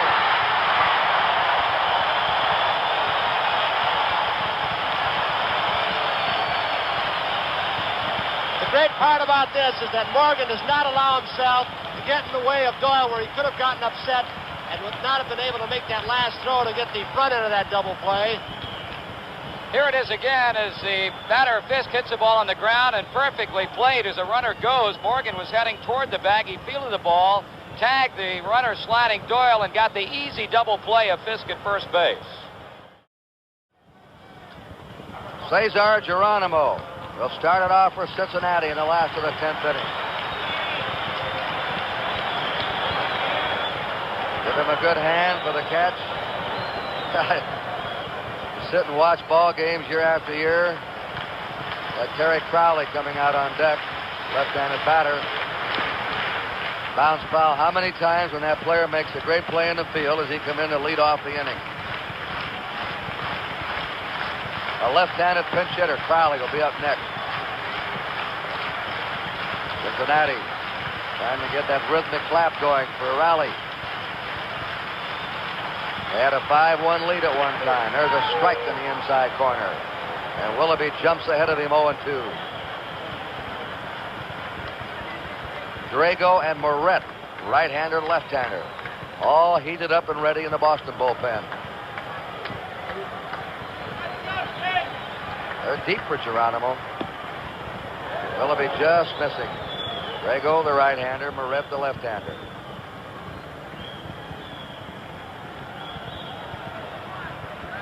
1 ball, 2 strikes to Geronimo. Hard ground ball, base hit into center field. The Reds have the winning run on. Crowley was on deck, but now Sparky is going to his good bunter. He's done this before during the season, I believe, Marty. He's going to Ed Armbrister, who's an excellent bunter. Saves him a left-handed pinch hitter by doing this. Ed Armbrister will bat for Raleigh Eastwick. And the winning run is on for Cincinnati in the last of the 10th inning. Petrocelli's in tight at third. Cooper will be charging. The outfield straightaway, not too deep. Willoughby makes the move.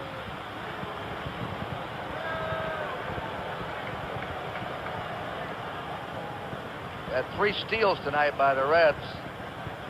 Foster, Perez, Griffey outside. Geronimo is a good base runner. He stole 13 out of 18 this year. Kurt, he's another one that Joe Morgan is hoping to work extensively with in spring training to try and increase his base stealing production, as with Ken Griffey. Armbrister hit a sacrifice fly. 10th inning in the final game at Pittsburgh in the National League playoffs to provide the winning run. Throw to second. High. By Carlton Fisk over to third. Safe. We are going to have down at second. We're going to have an argument. They may reverse this decision. The Red Sox are arguing interference at the plate. They are saying that the batter, after bunting, interfered with Carlton Fisk, the catcher, in fair territory. He has to give room to Carlton Fisk so he can make the play. There's Darrell Johnson, Rico Petrocelli. Apparently, home plate umpire Larry Barnett is not going to reverse his decision. He might ask for help for somebody else. One of the other umpires who they feel might have had a better look. Well, let's wait and see what happens. That's what Darrell Johnson wants. He's calling first base umpire Dick Stallo right now. Tony and Marty, Is that a gamble play at second by Fisk? Absolutely, Kurt. And, well, I'll tell you, to be honest about it, Tony, I don't know how you feel, but he may well have a valid argument, both Carlton Fisk and Darrell Johnson. Darrell Johnson right now is saying, I want to hear from Dick Stallo, but apparently Larry Barnett is saying, no, I made the call, I'm sticking with it. Darrell Johnson saying he interfered with my man, my catcher, Carlton Fisk, in fair territory. And we're going to look at it again and see what we've got. Here is the butt, with Geronimo on first. Watch this now. Fisk has got to have room.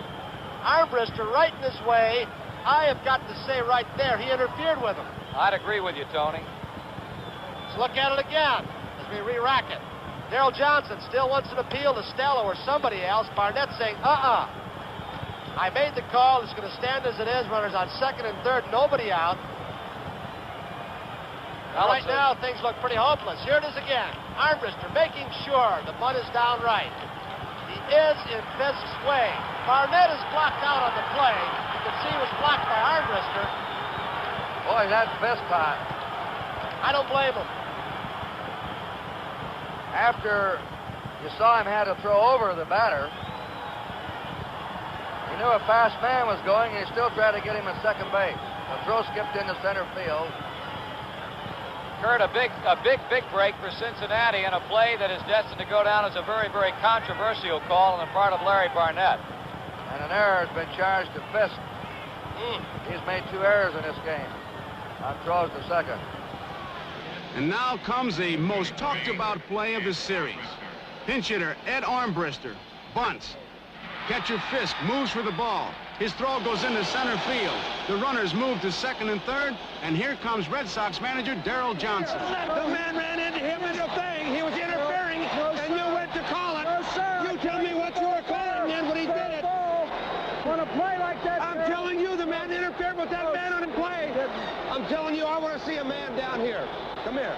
You mean to tell me that you can't help him on a play like that when he hasn't even touched the ball, and the man was interfering with him? Listen to me, there's no interference when a ball is hit, and the catcher goes for the ball, and the batter tries to get out of the box. And the batter tries to get out of the way. He was all over the catcher. Now, when the batter comes out of the box after hitting the ball, and the catcher makes a play, there is no interference. I'm going to tell you something. That's not the way the play went. I'll tell you that. I'll tell you one thing. I don't know what you're going to make a ruling on that, but I want you to explain exactly what you were looking at when you called the play. Okay, the ball was hit. He was moving for the ball, and the runner was moving to first. The runner was all over the catcher in there. I can't help that. It happened right there. I'll tell you one thing. It's a lousy operation, and you and I know it right now. It's a lousy operation. Armchair umpires all over the country got in on this one, but umpire Larry Barnett's was the decision that counted.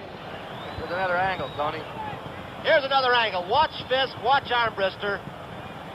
There's Fisk. The ball is in fair territory. Armbruster is definitely in his way, and I believe, Kurt, the rule reads that you cannot obstruct, impede, get in the way of a fielder, a lot of other terminology, in fair territory. You've got to give the ground to the fielder. Offensive interference. Defensive interference is an act by a fielder which hinders or prevents a batter from hitting a pitch. Offensive interference, which interferes with, obstructs, impedes, hinders, or confuses any fielder attempting to make a play. Impedes, obstructs, hinders, or confuses any fielder attempting to make a play. If the umpire declares a batter runner, or a runner out for interference, all other runners shall return to the last base that was the judgment of the umpire legally touched at the time of interference. Kurt and Marty, it looked to me, there's the commissioner of baseball, Bowie Kuhn, talking to former American League President Joe Cronin.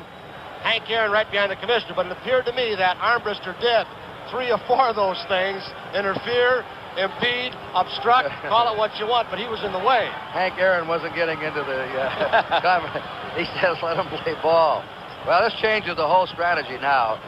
This throw was to try to nab Geronimo at second and went into center field, so Geronimo is the winning run now at third. Armbruster went to second. An error charged, a sacrifice, and an error charged against Fisk. And now Roger Moretta's on. Pete Rose is the next batter. They have first base open. Rose is the switch hitter. And following him is a left-hander, Griffey. They're going to put him on and hope with a force out at home or a force double play started at home. The outfield will come in. Long fly will win the game anyway. The infield will be in. This will load the bases with nobody out in the last of the 10th inning. And a play that I believe will go down as one of those controversial plays that you talk about for years to come in a World Series. As I recall, the World Series here not too many years ago, there was another controversial play at home plate involving Bernie Carbo when Kenny Burkhart was bumped, I believe, on the play. Some said he couldn't see it well, but he made a controversial decision. We're moving him in the outfield, way in. Merv Rettenman now has come out. He's going to bat for Griffey. Yep. Sparky going with the percentages. Merv Rettenman will hit for Griffey. Rettenman's a right-hander.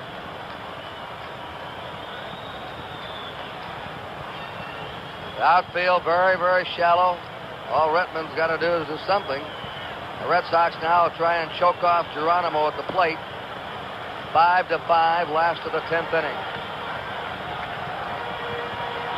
There'll be a lot of arguing about that bunt by Armbruster. Did he interfere with Carlton's Fisk attempt to make a play?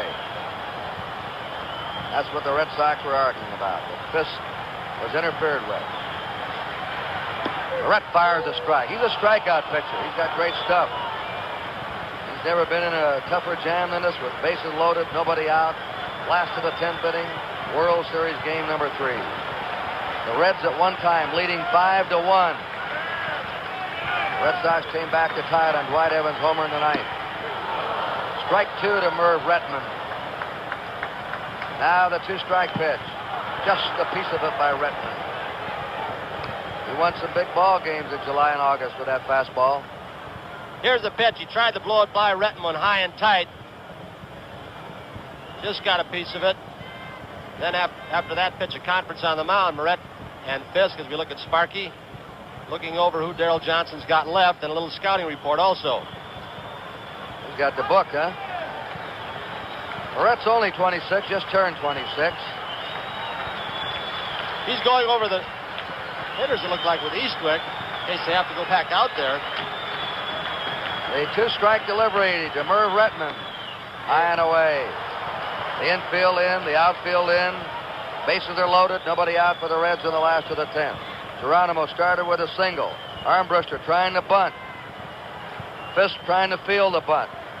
Scrambled up at home plate. Fisk threw the ball into center field to set all this up. Curve is low, 2-2 count. Fisk and the entire Red Sox team raging that Fisk was interfered with. This is a good block by Fisk behind the plate. Fetch has done this a couple times tonight, getting down, keeping the ball in front of him. We see Fisk do it now. Look at Rettenman hanging tough following that breaking pitch down. 2-2 count. Bases loaded, nobody out. Struck him out with a fastball. Rettenman caught looking. He had something on that one. Now there's one out with the bases loaded. And Joe Morgan, the batter. The outfield still has to play shallow. And the infield in. If he did hit the ball on the ground, he's a tough man to double up. He had to go catcher to first. Now, Darrell Johnson trying to get the attention of one of his players. 3 fine throwing outfield arms, led by Dwight Evans in right. And they're all accurate arms. This is a job, though, where a pitcher almost has to do it himself. One down, bases loaded. 5-5 tie. Curveball, missing. 1-0 to Joe Morgan. The Reds. There's the winning run, potential winning run, Geronimo. That's Armbruster at second. Pete Rose at first. 1 ball, no strikes to Joe Morgan. He had him going on that curve, 1-1.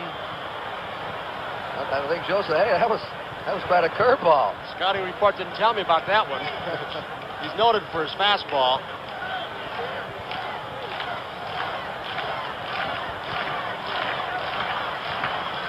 Roger Moret in the toughest situation he's ever been called for. That's a high pop foul coming back out of play. And now Moret's ahead of Morgan. 1 ball, 2 strikes. He came in here with the bases loaded, nobody out, and struck out pinch hitter Retman. Now they're waving. They're trying to get Evans in. They say you can't throw out Geronimo that deep. Get in there, even though you've got a fine arm. They wave him in shallower. That way he can catch a little looping line drive or a little blooper. Still have a chance at home plate. 1 ball, 2 strikes to Joe Morgan. Morgan wins the ball game. That's it. They get credit for only 1 run batted in. And the Reds win it 6-5. Joe Morgan getting credit for a single and a run batted in. Well, he drove in 2 runs tonight. And what a game we had, and we'll have controversy after this one over the bunt by Armbruster in front of the catcher, Carlton Fitz. Final score, 6-5, Cincinnati. Johnson now brought in Roger Moret to pitch to the dangerous Joe Morgan, everybody's choice for the National League's most valuable player. The defense is in to cut off the run. But Morgan hits it over Fred Lynn's head. And Cincinnati wins 6-5 in 10 innings to go ahead in the series, 2-1. Here's Morgan on that subject. Well, when I go up and the base loaded and I got a chance to win a ball game like that, I go up to get a base hit. I wasn't up there trying to hit a fly ball or a ground ball to get him in. I wanted to get him in with a clean single to center field. I try to revert back to the basic fundamentals of hitting and try and do a good job.